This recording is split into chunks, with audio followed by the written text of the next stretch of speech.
video montajni o'rganmaganinglardan keyin Upworkda zakaz olish xohlasanglar, qanaqa zakaz olish, qanaqa zakazchilik bilan gaplashish, qanaqa proyektlar bor, qanaqa klientga yoqadigan narsa qilishni xohlamoqchimisiz? Unda videoni oxirigacha ko'ring. Sizlarga bu safar batafsil hammasini tushuntirib o'tiladi. Salom, kanalning qadrli obunachilari va yangi kuzatuvchilari. Bugun sizlar bilan uzoq tanaffusdan keyin ko'rishib turganimdan baqoyat xursandman. Xo'sh, bilasizlarmi, sizlarga uzoq tanaffusdan keyin nima tayyorlab qo'ydim? Shunaqangi shikalatli narsa tayyorlab qo'ydim.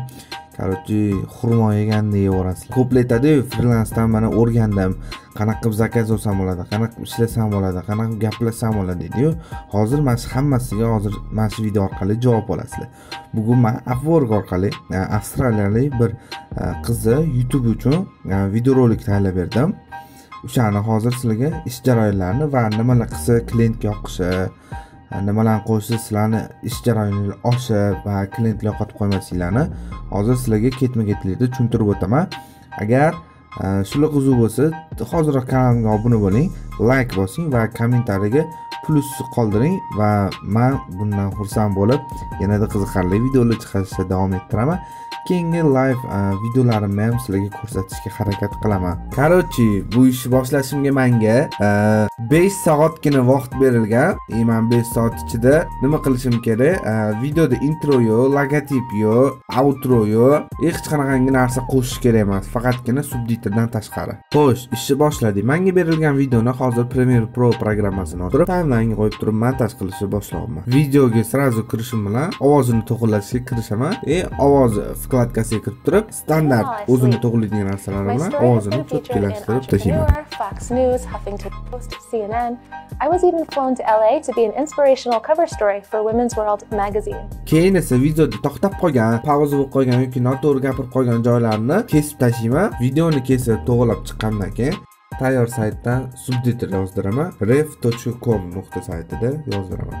Bolalar $5 ga subtitr yozguncha videoga men yana videoga qaytib turib, har bitta kesilgan joyiga переход, o'zini standartli переходlari bor. Premiere Pro'ni звукka videoga qo'yaman. Hamma ikonkalar chiqadigan, yozuvlar chiroyli chiqadiganini men Mikrit saytidan olaman. Ishonavringlar, u saytda sizlar video montajga hamma kerak narsani topsanglar bo'ladi. Yana eng qizig'i takingga ishonsanglar, hozir chiqadigan hamma narsasini men faqatgina After Effects'da ishlatmasdan turib Premiere Pro programmasida hammasini qilaman. Bunga rahmat kattakon. Mikrit sayti menga takingga shunaqa narsalarni beradi. Upwork'dagi hamma zakazlarni pastda Mikritdan ko'rsanglar ham bo'ladi. Mikrit saytidan o'zimizga yoqqan animatsionniy footajlarni skachat qilib turib, Premiere Pro programmasiga ustanov qilamiz. Ketimdan qaytarsanglar, qanaqa ustanov qilishini ko'rsatib beraman. Mana уже pastga hamma narsasini qilib bo'ldik. O'zimdan qarasam, уже subtitri tayyor bo'lgan. Skachat qolamiz. Bloknot formatga tushirib olib turib, sразу Google переводчик qo'yib olsam, keyin o'sha qaysi biriga ключевой so'zlarni qo'yishni qarab olaman, bilaman. Keyin o'sha ozgina ishi bor, uni joylashuvlarini to'g'rilab chiqishim kerak. Tekstlari qaysi gapida, qaysi sekundida nima chiqishini ko'rsatib, chiroyli qilib ularga переход qo'yishim kerak. Chunki bitta yo'l bo'lib bitta yo'l emas, qanaqadir planli bir-biriga o'tish kerak. O'shani so'ragan bu opamiz endi. O'shalarni ishlarni qo'ldan kelgancha qilib berishga harakat qilamiz. Videomizni уже tayyor qildik. Endi pod video turadigan muzika kerak bizga. Har doimgidek biz YouTube'ga murojaat qilamiz, eshitamiz, tanlaymiz, o'zimizga yoqqanini qo'yamiz. O'sha videoga tushish kerak, eng muhimi. Уже bizga yoqqan muzikani topgandan keyin уже silkaga 2ta qo'shamiz-da, keyin o'shani skachat qolamiz muzikasini. Bu videoni Premiere Pro'ga qo'yamiz. Mishkani o'ng tomoniga bosib turib, unlinkka bosamiz video bilan muzikani ajratib olamiz. Tepasida turgan videoni biz o'chirib tashlaymiz. Keyin muzikani balandligini -20 yoki 25 detsibel qo'yamiz. Endi ozgina rasmni qo'yish kerak. Logotiplar, как Amazon, eBay, Etsy deganlarni internetdan penjesini topib turib qo'yamiz. Endi уже 98% ni bajarib olgandan keyin 2% ga o'tamiz. 1% videolar qo'yish, stakovoy videolar. Menga klient o'zini stakovoy video Envato Marketdan menga akkauntini berdi. O'sha yerdan men xohlagan tematga tushadigan videolarni topib qo'yishim kerak. keyin yana bir foizi уже oxirida videoni tsvetokorreksiya qilib rangini chiroylilashtirib beramiz. Такого videolar unaqa ko'p e'tibor tortish kerak emas. Unaqa ko'p vaqtda ham такого videolarni ko'rib bizning kuzatuvchilarimizda unaqa ko'p vaqtini o'tkazish kerak emas. Biza kerakli momentida o'shanga mos turib tematikasiga tushadigan такого videolarni topib turib Innovator Element marketdan o'shadan keraklilarini sketchat qilib olamiz hozir.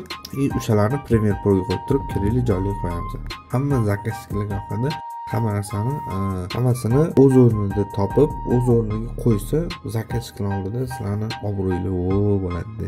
Sketchat qilgan такого videolarimizni kerakli joylarga qo'yib chiqamiz. Hozir Premiere Proda bilasizlar, hozir zarobatka bo'yicha video qo'yamiz. Har bitta zarobatka qo'yadigan videoda disclaimer bo'ladi. Bitta joyini topib turib, disclaimerni mana bitta o'sha Mikihit saytidan sketchat qilgan disclaimerimga tekstini qo'yib qo'ydim. Har bitta qo'ygan animatsiya ko'rinishlarimizni har bittasini tagiga zvuk qo'yib chiqishimiz kerak. Bu sizlarga yoqadimi, yoqmaydimi? Xohlasanglar qo'yinglar, xohlasanglar qo'ymanglar, lekin agar qo'ysanglar, bu ham ishingizga qanaqadir plus bo'ladi. Odamlar sezadi videoda nima bo'layotganini. Просто tak havoga uchayotganini chiqib kirishmas. Odamlar sezadi, ko'radi. Obuna bo'lish tugmalari bor. O'shalarni chiqarsa, Instagram niklarini chiqarsa, o'shanda odam sezadi nima ekan bu deb. Короче, men hozir o'zimga yoqqan переходni topib oldim, qo'ydim. Hammasiga shu переходni qo'yaman. O'shalarning tagiga muzikalarni qo'yib chiqaman. Sizlar ham o'zingizga yoqqanlarni bemalol topsanglar bo'ladi. Buni oddiy qanaqadir mayda ish deyishingiz mumkin, lekin bu ham qanaqadir videolarni ochib beradi. Mana уже biz tsvetokorreksiyasiga ham keldik. Hozir ko'rsataman qanaqa qilsa Amerikada ko'p ishlatadigan tsvetokorreksiyalarni narxini bersalar o'zi videolarni YouTube'da orqasi so'mliroq vinyetka sifat qolishadi. Hozir o'shani chiqarishga harakat qilamiz. Mana tsvetokorreksiyaga o'tdik. Endi yangi sloy qo'shamiz. Hozir ochib olamiz. Adjustment layer yoki ruschasiga adjustment layer bu yoqqa hamma tsvetokorreksiya qilgan narsalarni qo'shamiz. Shu har bitta videoni addini tsvetokorreksiya qilishdan ko'ra bitta adjustment layer ochib turib, o'shaga hammasiga tsvetokorreksiya qilib turib, butun videoga cho'zib yuborsa, hamma videolar tsvetokorreksiyali bo'ladi. Lux effektlarni ham ishlatamiz. Tayyor presetlardan foydalanib turib, tsvetokorreksiyani to'g'rilaymiz. Blogerlarga kerak narsa bu yuzini tinov bo'lib turishi videoda освещенияsi yaxshi bo'lsa, ular xursand bo'lishadi har bitta videosidan. Ozgina o'zingizlar videolarga moslashtirib tsvetokorreksiyani o'rnatasizlar. Men hozir 50 ga 60 qilib turib qildim. Vashi cho'tka narsa chiqdi. Har doim renderdan oldin hamma narsani ko'rib chiqish kerak. Ochiq joylar qolib ketmaganmi, anaqa zazorlari yo'qmi, hammasi cho'tkimi bilib olish kerak oldin. Bitta maslahat, boshidan o'zingizlar ko'rib chiqishinglarni ham maslahat beraman agar erinmasanglar.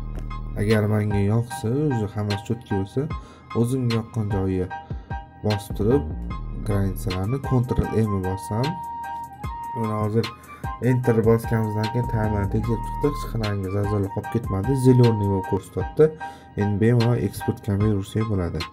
Faylga kiramiz, export qilamiz, export media расположенияларni otlarini o'zgartiramiz, presetlarni tegmaymiz, ishodli variantda qovurish kerak. Exportni bosamiz. Bo'ldi. 4 minutlik videorolik Full HD formatida eksport bo'layotganda qancha vaqt oladi deb o'ylashingiz mumkin. Menda u 20 minut vaqtim oldi. Yana bu o'zingizlarning kompyuteringizlar qanchalik kuchliligiga ham bog'liq. Xo'sh, qadrli obunachilar, bugun sizlarga ko'rsatib bermoqchi bo'lgan videoim shundan iborat edi. Bunaqa videolardan hali ko'p qo'yib turaman. Shuncha ishimni, mehnatimni sizlarga ko'rsatib berganimga like, kommentariy, podpiska, obuna bo'linglar. Kim kanalimga obuna bo'lmagan bo'lsa, mehnatimizni qadrlash uchun sizlar like bossanglar, buni ko'proq odam ko'rib turib, video montajyorlar o'ziga kerakli narsani olishi mumkin. Demak, keyingi videoda ko'rishguncha sog' bo'linglar.